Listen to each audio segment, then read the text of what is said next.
Please let me take a moment to tell you about myself.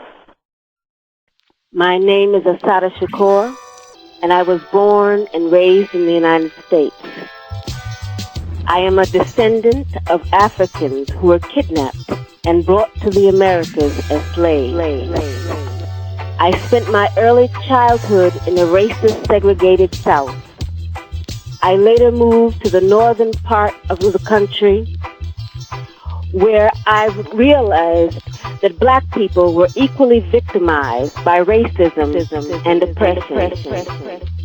I grew up and became a political activist, participating in student struggles, the anti-war movement, and most of all, in the movement for the liberation of African Americans in the United States. I later joined the Black Panther Party, an organization that was targeted by the COINTELPRO program, a program that was set up by the Federal Bureau of Investigation to eliminate all political opposition to the U.S. government's policies, to destroy the black liberation movement in the United States, to discredit activists, and to eliminate potential leaders. Under the COINTELPRO program, many political activists were harassed, imprisoned, murdered, or otherwise neutralized. As a result of being targeted by COINTELPRO, I, like many other young people, was faced with the threat of prison, underground, exile, or death.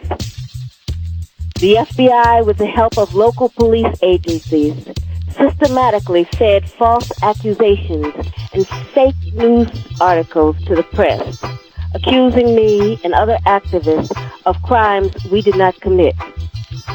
Although in my case the charges were eventually dropped or I was eventually acquitted, the national and local police agencies created a situation where, based on their false accusations against me, any police officer could shoot me on sight.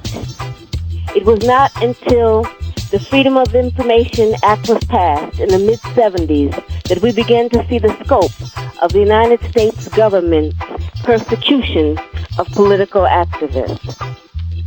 At this point, I think that it is important to make one thing very clear. I have advocated, and I still advocate, revolutionary changes in the structure and in the principles that govern the United States.